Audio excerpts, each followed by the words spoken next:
This is Terence Edgar. Terence is a traditional narrowboat roses and castles painter, and he's been painting for many years. Roses and castles became a tradition amongst narrowboaters around the 1850s. Terence is one of the last roses and castles painters that paints for a living. But before we look at Terence's artwork, for those of you that haven't heard of roses and castles before, here's a quick intro. Nobody knows for sure where Roses and Castles artwork originated from. There are suggestions that because it's quite similar to Romany gypsy folk art as seen on gypsy wagons you'll commonly see, that perhaps some of the Romanys were hired as boatmen. And when the age of canals started to fizzle out in the 1850s and were replaced by the age of steam, these boat workers found other ways to make a few extra shillings. Canalware, boat painting and sign writing are now on the Heritage Red List of crafts that are now in danger of being forgotten. Terence is mentioned on the list as a master decorative painter in the traditional Roses and Castles style. Boaters today will purchase canalware items and display them on their roofs or in their cabins. Our boat has a few bits and pieces painted by myself and others. Today I'm driving all the way up to Chesterfield to interview the Yorkshireman in his art studio on a very frosty morning. Later on, Terence will demonstrate how he paints a castle scene on one of his trays that he will likely have for sale. I get asked the question as how I get into roses and castles, and it was basically when I was a child, when I was a young lad with a school trip. I went out on the school trip, and at the time I wasn't interested in canals, etc. It was just a trip away with my mates from school, and you get away from your parents, you can lark about, have a bit of fun, and that got me introduced to the canals. And then the year after that, the school did another trip, and first one with my hand up, wanted to go along with it. A couple of my mates decided to go as well, and it was then that I started to see things the second time round, see things that I'd not seen before. I started to notice the boats. I was seeing things that I'd not seen before because I wasn't paying attention the first time round, and I was seeing cans on top of boats. I was seeing horse nose tins, handbowls. These are all traditional items that I'd never seen before, and all highly decorated. And then when I got back, I started to look up as best I could, because the internet didn't really have internet then when I was young. But I started to investigate things, and I came across a book by Tony Laurie called Floating Castles. And I sat down and I read the book, and after reading it got me, it intrigued me. I thought, I like this, I've got to give it a go. And I started to paint, and it just didn't seem right. The way I was painting it felt wrong. This is one of the first things that I ever painted, and it was my attempt, and I was pleased with it. It was very nice, and for those that are in the field and past painters, etc., they'll recognise the scene. They may not recognise the quality of the scene because it was my first attempt, but this was a scene that a chap called, I mentioned him before, Tony Laurie painted. So I tried to copy the scene, and the roses were fine. I was happy with it at the time. I was over the moon at the time. I thought, I'm doing this right. And with practice and more practice, I started to drift away from the way Tony Laurie painted things. And I thought, I can't just copy another man's work. So with practice, I then, you might struggle to see this one for the light, etc., because it's been varnished. This is now my style. And you can see there's a hell of a difference between the two types of styles. But it's mainly the trees and things like that, and the mountain scenes in the background. And even the turrets of the castles that I've done have all started to change. But even I see in my work, I see the influence of Tony Laurie's work. And when I look at the flowers, these flowers, etc., and the flowers on the side, I also see the influences of Phil Spate and the way Phil paints his flowers, and I have a lot of respect for Phil. I think it's beautiful, his work. Phil would tell you himself, even certain flowers that he's painted, to give you an example, if I can find one. There's one, it's upside down, but this flower here, Frank Jones, you wouldn't have seen it. You'll see that, you'll think, oh, Terence Edgar, Phil Spate, they paint them flowers, which is wonderful, but if you look carefully as well and go back in history, but it's past painters, you'll see Frank Jones painted that style. And even modern day painters like today, like myself, are seeing these. We think we've come up with a flower ourselves, and it'd be nice to brag and say, oh, I've come up with this flower, but we haven't. We've seen it somewhere, and it's planted a seed in your brain, and you start to paint it, and then you think, well, I'm sure I've seen that somewhere before, and you have.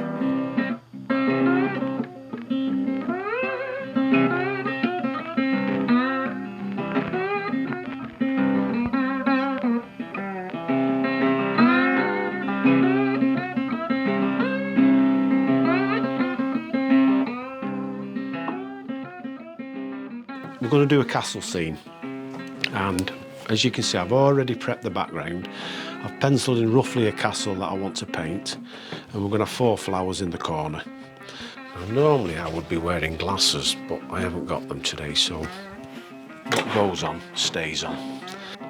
I'll load my brush up, and we're going to put some trees in.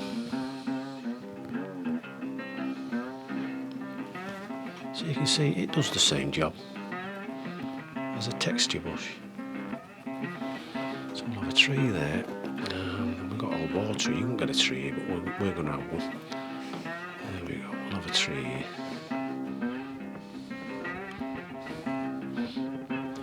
We're going to put another one here. We need that space there because we'll have a boat in there.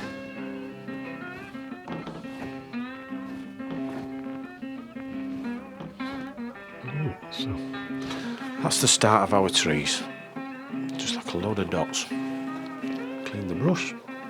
Terence then let the paint dry for a bit before then applying a lighter green on top.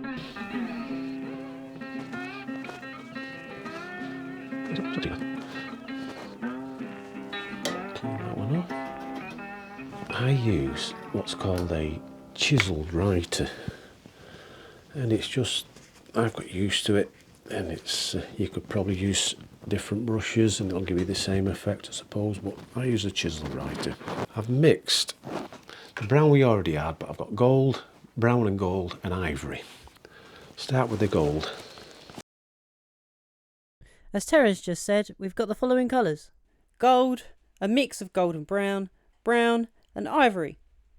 Terence is first going to make blocks of gold and then use the other colours layered on top to make these cylinders. And as Terence will tell you, it's all a matter of blending the colours together.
and just like that we have the base of our castles. Next we're going to be using 2 shades of green and blending the 2 colours together to make our grassy hills.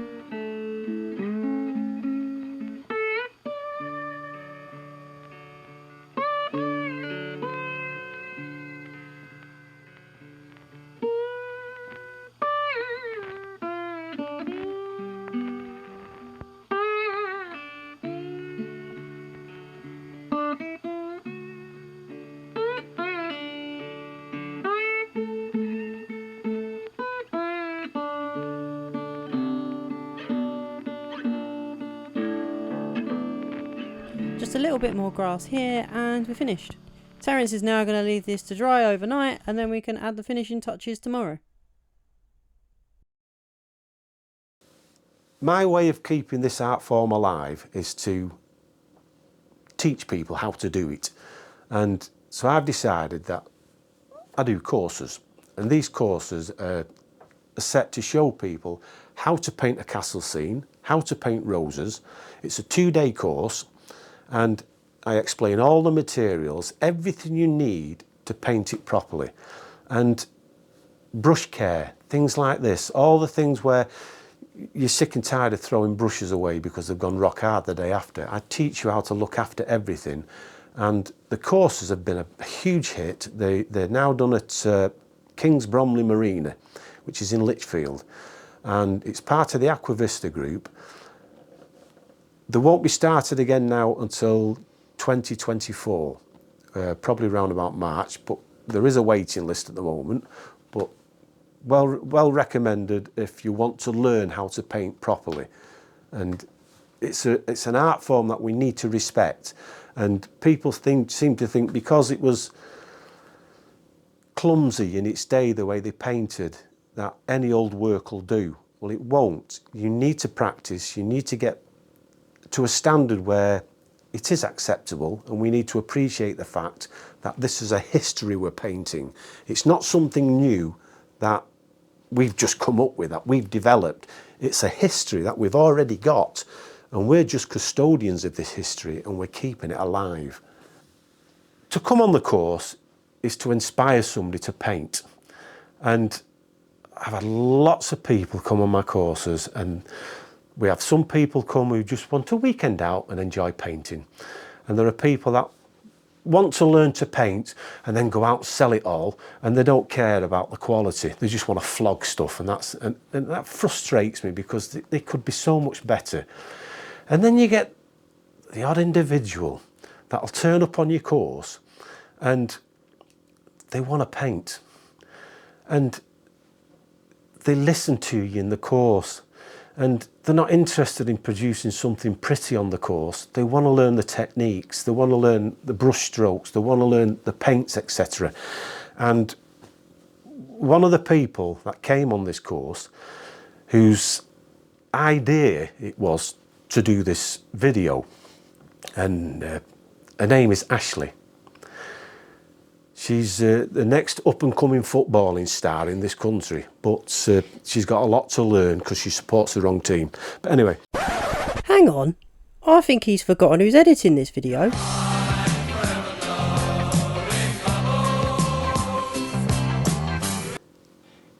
Ashley's gone away. She's pestered me with asking questions, etc. And I've spent a lot of time with her. And to give you an example, this is one of Ashley's pieces of work. All the aspects that you're asking for within canal painting are all there in this can. She's taken the flower scenes in the right places. She's decorated the top. I didn't actually look inside. I won't look in there because she hasn't done in there. But she's put the castle scene in. And she's also added a couple of bits of interest that she sees on the canals, or in her case rivers, because she's down south, and she's added them, and these are her personal touches. But you look at if we talk about the flowers, she's listened, she's got the brush strokes, she's got the technique, and it's all a matter of, she didn't just paint this straight away, she painted other things first and practiced, and The more she practices, the better she's been becoming. When you take it back, we saw the before and after with the cabin stools. If I show you this jug that she sent me a picture of, and this was her first attempt before she came on the course doing painting, and she sent me pictures of it, and my reaction was, very good. And that was basically it. There's not really much I could say about it. But when you look at this, and to be honest with you, if you go back, this is still better than some that I've seen, and it still needed work, a lot of work. But when you go from this to this, it just shows you how much that somebody's come along and the leaps and bounds. Thank you, Terence. I've still got a few pieces on the boat to paint so I can carry on practicing. Right, so back to our castle scene. We've let it dry overnight and now we're going to add some brown outlines on the grassy hills.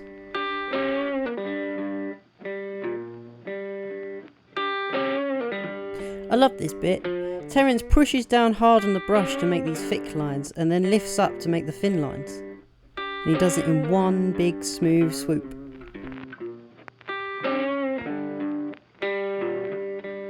And just like that, he's finished with the outlines, and now it's onto some flags. And then onto the roofs of the buildings.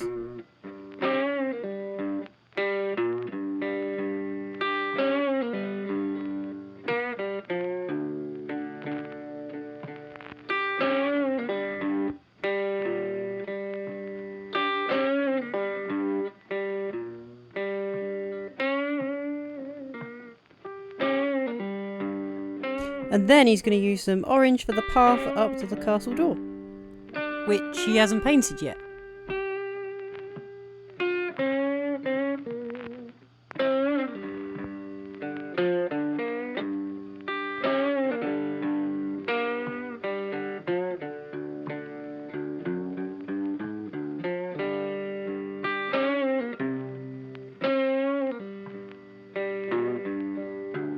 Here we go, we're going to start with the 2 red roses.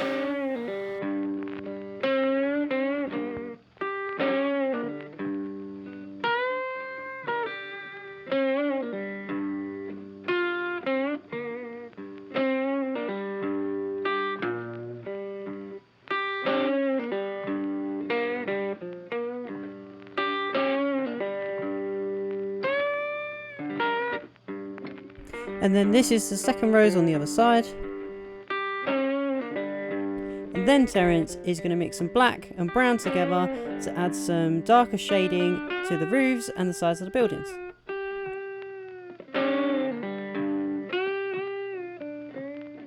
And then Terence is going to use that same mix of black and brown for the features such as the windows, brickwork and the battlements.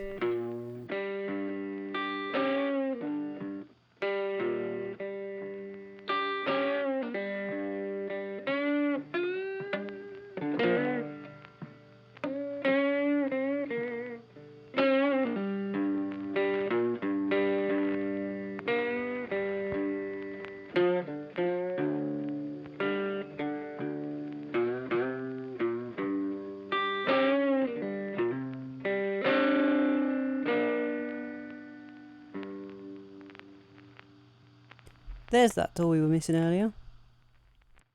It's always worth doing all the little tiny fiddly detailed bits to make it look rustic. Instead of just banging a line in and thinking that's acceptable. It's just my opinion and I don't think it's acceptable. When with a bit of patience, a bit of time, you can make things look lovely.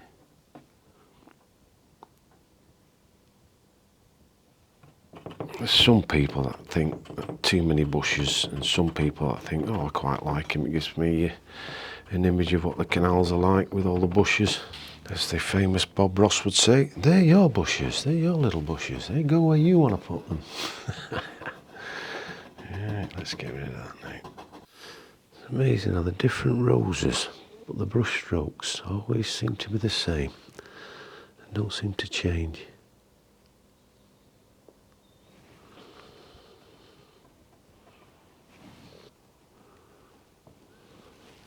And then, just like the dark shading earlier, Terence then adds some white on the opposite side to give the idea that the sun is hitting the opposite side of the building.